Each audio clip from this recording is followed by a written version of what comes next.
نبی پاک صلی اللہ علیہ وسلم کا ارادہ نہیں تھا جنگ کا، حضور جنگ کے لیے نہیں نکلے تھے۔ قریش اس طرح کرتے تھے کہ مسلمانوں کے قافلے لوٹ لیتے تھے، لوٹ مار کرتے کرتے مدینے کی سرحد تک وہ آ جایا کرتے تھے۔ ایک قافلہ ابو سفیان لے کے جا رہے تھے تجارت کے لیے، تو اس میں سارے کافروں کا مال شامل تھا۔ ایک قافلہ جایا کرتا تھا، سارے اپنا اپنا مال شامل کر دیتے تھے۔ تو جو کہ یہ مسلمانوں کو ستاتے تھے، تو آج حضور علیہ السلام نے ارادہ کرم کیا کہ ان کے قافلے کو ہم نے بھی روکنا ہے، تاکہ ان کو اس بات کا احساس ہو کہ اس طرح نہیں کرنا چاہیے۔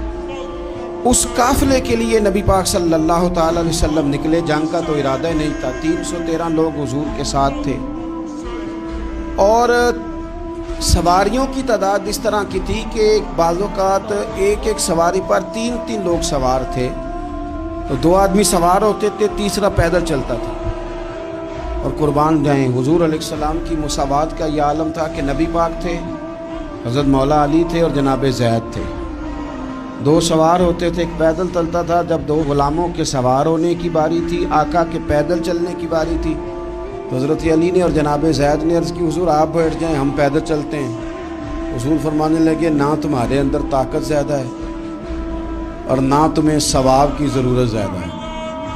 مجھے اللہ نے طاقت بھی زیادہ دی ہے اور میں ثواب سے بھی مستغنی نہیں ہوں، لہذا تم اگر پیدل چل سکتے ہو تو میں بھی پیدل چلوں گا میں بھی پیدل۔ یہ چیز مساوات پیدا کرتی۔ حضور اس طرح جا رہے تھے۔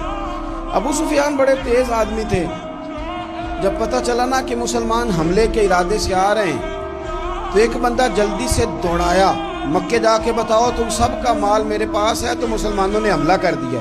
خود اس طرح کیا کہ جس رستے سے وہ جا رہے تھے، وہ رستہ بدل کے رستہ کوئی اور اختیار کر لیا۔ قافلہ بھی بچ کے نکل گیا۔ اہل عرب کا طریقہ تھا ایمرجنسی اعلان کرنے کا، ہمارے ہاں بھی طریقہ ہے، بریکنگ نیوز ہے نا جی، چور آ گیا۔ پھر وہ کئی دفعہ صحیح بھی آتا ہے تو لوگ یقین نہیں کرتے۔ ہر شے کی تو بریکنگ نیوز ہے، اور کھولیں تو بیچ میں سے کچھ بھی نہیں نکلتا، نیری نیوز بھی نہیں نکلتی، بریکنگ کیا نکلنی ہوتی۔ اس لیے میں کہتا ہوں کہ میڈیا کی ہر بات کو تسلیم نہ کر لیا کریں، سوشل میڈیا پہ چلنے والی ہر خبر کو نہ مان لیا کریں۔ یہاں تو اتنا عجیب حال ہے، ہمارے ایک بزرگ عالم دین ہے، بیچارے پچھلے دنوں وضاحت دے رہے تھے، خود بیٹھ کے کہہ رہے تھے وہ میں زندہ ہوں بھائی، کسی نے میڈیا پہ خبر دے دی کہ میں فوت ہو گیا ہوں۔ وہ کہہ رہے تھے مہربانی کرو مجھے سونے دو، سارا دن ٹیلی فون آتے ہیں اور لوگ مجھے ہی فون کر کے میری تعزیت کا پوچھنے لگ جاتے ہیں۔ تو اس طرح نہ کریں، کیا صرف تھوڑا سا میڈیا چلانے کے لیے جھوٹ بولا جائے گا؟ بہرحال انہوں نے جو بندہ بھیجا تو بریکنگ نیوز کا وہاں بھی ایک طریقہ تھا۔ اونٹ کے کان ناک کاٹ دیتے تھے، اپنے کپڑے پھاڑ لیتے تھے۔ اب اونٹ بڑے زور سے چلاتا تھا، جب اس کا ناک کٹ جاتا تھا، اونٹ چلاتا تو لوگ گھروں سے نکل آتے۔ اب وہ جو بندہ ابو سفیان نے بھیجا تھا، اس نے جا کے اپنے اونٹ کے ناک کان کاٹ دیے۔ لوگ دوڑے، باہر نکلے، پوچھا کیا ہوا، تو اس نے کہا نکلو تمہارا تو مال سارا لوٹنے لگے مسلمان۔ ابو سفیان بچ کے نکل گئے تھے، انہوں نے پیغام بھی دیا کہ میں بچ کے آ گیا ہوں، اب آنے کی ضرورت نہیں۔ لیکن انسان کو جو چیز سب سے زیادہ پستی میں لے جاتی ہے وہ اس کا تکبر ہوتا ہے۔ تو مینوں جانتا ہی نہیں، تجھے میرا پتہ ہی نہیں، یہ لے ڈوبتی ہے چیز لوگوں۔ انہیں بھی لے ڈوبی، انہوں نے کہا جی آپ نہیں واپس جانا، اب چلو۔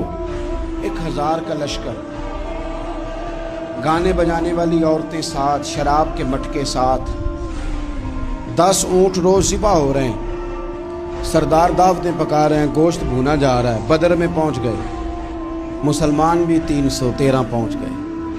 یہ ساری رات شرابیں پیتے، وہ ساری رات سجدے کرتے، یہ ناچ گانے سرور کی محفلیں سجتی، اور وہ رسول پاک کی تقریر سنتے، حضور کے خطبات سے فیض یاب ہوتے۔ عمیر بن وہب کو بھیجا ابو جہل نے، کہا پتہ کر کے آؤ بندے کتنے ہیں۔ اس نے جا کے کہا کہ 312 313 310 اتنے۔ کہنے لگا جنگ کیا کرنی ہے، ان کو سویرے اونٹوں کی پشتوں پہ باندھ کے لے جائیں گے، مکے جا کے دیکھیں گے کیا کرنا ہے۔ یہ تکبر ہے نا۔ تو عمیر بن وہب کہنے لگا ہیں 312 ہیں 313، میرے اندازے میں 310، لیکن ایک کا بھی واپس جانے کا ارادہ کوئی نہیں۔ میں نے جس کو بھی دیکھا ہے شہادت کی دعا مانگتے دیکھا ہے، ارادہ بڑا پکا لے کے آئے، شہادت ہے مطلوب و مقصود مومن، نہ مال غنیمت نہ کشور کشائی۔ نبی پاک صلی اللہ علیہ وسلم نے جب دیکھا نا کہ وہ تو جنگ کے لیے آن پہنچے ہیں اور ارادہ تو قافلے کا تھا، تو حضور نے صحابہ سے مشورہ کیا. نبی پاک علیہ الصلوۃ والسلام نے ہمیں بتایا ہے کہ چیزیں مسلط نہ کرو. ہم نہ اپنا مسلط کرتے ہیں، یعنی تراویح پڑھنے والا بندہ دوسروں کو بڑا گھورتا ہے کہ تو کیوں نہیں پڑھتا، پھر تو پڑھ رہا ہے نا تو اللہ سے دعا کر یہ بھی پڑھے. لیکن اپنا مسلط نہ کر، دعوت دے، تبلیغ کر. نفل پڑھنے والا سب کو گناہ گار ہی سمجھنے لگ جاتا ہے. عصر کی پہلی 4 سنتے تو کیوں نہیں پڑھتا، تو کیوں. بھائی آپ مسلط کریں گے، آپ رائے دیں اور رائے دے کے سائڈ پہ ہو. مسلط کرنے کی تو اجازت نہیں. حضور کا تو حکم چل سکتا ہے نا، چلتا ہے نا. لیکن حضور نے بھی صحابہ سے پوچھا بھائی وہ تو لڑنے آ گئے ہیں، اب کیا کرنا ہے؟ تو حضرت صدیق اکبر کہنے لگے حضور کرنا وہ ہے جو آپ نے فرمانا ہے. حضرت عمر کہنے لگے حضور تلواروں کو تو زنگ لگ گیا ہے. اور جناب علی شیر خدا مرتضی مشکل کشا غلعتا، مولا کائنات فرمانے لگے حضور علی اور تلوار یہ تو رشتہ ہی بڑا پرانا ہے، تیاری کریں. حضور کا خیال تھا کہ انصار بھی تو بولے نا، تو سب مہاجرین بول رہے ہیں. انصار کو جب سمجھ آئی نا کہ اشارہ ہماری طرف ہے تو حضرت سعد بن عبادہ اٹھے، کہنے لگے حضور آپ کا اشارہ ہماری جانب ہے؟ فرمایا ہاں. کہا یا رسول اللہ صلی اللہ علیہ وسلم خشکی پہ بھی لڑیں گے اور دریا میں بھی لڑیں گے. حضور انسانوں سے بھی لڑیں گے اور آپ حکم دیں گے تو جنوں سے بھی لڑیں گے. وہ بیٹھے تو حضرت مقداد اٹھے اور کمال کر دی، کہنے لگے یا رسول اللہ آپ ہم سے ارادہ پوچھ رہے ہیں؟ ہم کوئی حضرت موسیٰ کی قوم ہے جو اپنے نبی سے کہہ دیں گے آپ لڑیں اور آپ کا خدا لڑے؟ سونیا ہم آپ کے ساتھ لڑیں گے اور آپ کے قدموں پہ جانیں بھی قربان کریں گے. نبی کا حکم ہو تو کود جائیں ہم سمندر میں اور جہاں کو محو کر دیں نعرہ اللہ اکبر میں. نہتے 313 بشر شوق شہادت میں نکل آئے تھے میدان میں محمد کی قیادت میں. نہ تیغ و تیر پہ تکیا، نہ خنجر پہ، نہ بھالے پر، بھروسہ ہے تو ایک سادی سی کالی کملی والے کا. نبی پاک صلی اللہ تعالیٰ علیہ وسلم نے جذبات سنے تو فرمایا چلو نہ چلیں پر چھوٹے چھوٹے بچے واپس کر دو. ایک چھوٹے بچے تھے عمیر بن ابی وقاص، حضرت سعد بن ابی وقاص کے بھائی، زمین پہ لیٹ کے رونے لگے سونیا میں نے بھی جانا. کمپیوٹر کے لیے نہیں رو رہے، موبائل کے لیے نہیں رو رہے، نئی سائیکل کے لیے نہیں، شہادت کے لیے. حضور میں لڑوں گا، اب مجھے لے کے تو چلیں. یا رسول اللہ میں طاقتور نکلوں گا، لے کے تو چلیں. ان کے آنسو دیکھ کے حضور نے فرمایا لے چلو نا ساتھ. فطرت مسکرا رہی تھی. حضرت سعد بن عبادہ ایک دوسرے سے کہہ رہے تھے ہم سے لڑنے آیا ہے ابو جہل. جس قوم کے بچوں کی شجاعت کا یہ عالم ہے اس قوم میں علی کا کیا حال ہوگا اور امیر حمزہ کا کیا عالم ہے. یہ ہمارے ساتھ مقابلہ کریں گے یہ لوگ. اور چھوٹے اتنے تھے حضرت عمیر کے تلوار اپنے ہاتھوں سے اپنے گلے میں نہیں لٹکا سکتے تھے، وہ بڑے بھائی نے لٹکائی. میدان میں نکلے. حضور علیہ الصلوۃ والسلام نے تقریر کی، فرمایا تمہیں پتہ ہے تم کس جنت کی جانب جا رہے ہو؟ وہ جنت ہے جس کی چوڑائی زمین آسمان کے برابر ہے. حضرت عمیر بن حمام انصاری ایک صحابی تھے. جب کریم نے فرمایا نا جنت کی چوڑائی، کسی چیز کی لمبائی زیادہ ہوتی ہے چوڑائی کم ہوتی ہے، جب فرمایا نا کہ چوڑائی زمین آسمان کے برابر ہے تو حضرت عمیر بولے، کہنے لگے واہ واہ واہ واہ واہ. کھجوریں کھا رہے تھے. حضور نے فرمایا تو بڑی واہ واہ کر رہا ہے، کہ سونیا اتنی جنت پیاری ہے تو ہم دور کیوں ہیں؟ یہ دے نا ذرا تلوار. جلدی سے میدان میں نکلے، اللہ نے انہیں شہادت عطا فرمائی. رات ساری وہ مست رہے شراب کے نشے میں اور حضور ساری رات مصلی پہ رہے، ساری رات دعائیں میں. پتہ کیا کہا؟ اے اللہ یہ میری کل کمائی تھی 313 جو میں لے کے آ گیا، اگر یہ ہلاک ہو گئے تو قیامت تک کون تیری عبادت کرے گا؟ ان کی مدد فرما. اور ایک رات پہلے صفیں بھی سیدھی کرائیں، بلکہ صفیں سیدھی کراتے حضرت سواد کے پیٹ پہ چھڑی لگ گئی تو انہوں نے کہا حضور بدلا دیں. حضور نے کپڑا ہٹایا تو انہوں نے وجود چومنا شروع کر دیا. حضور نے ہمیں سبق دیا کہ صفیں بھی سیدھی کرانی ہے اور دعائیں بھی کرانی ہیں. صف بھی سیدھی ہو، مصلی بھی آباد، دونوں کام کرنے. اور پھر توکل ہو، پھر تمہارا دل جمے کہ انشاءاللہ فتح اللہ مسلمانوں کو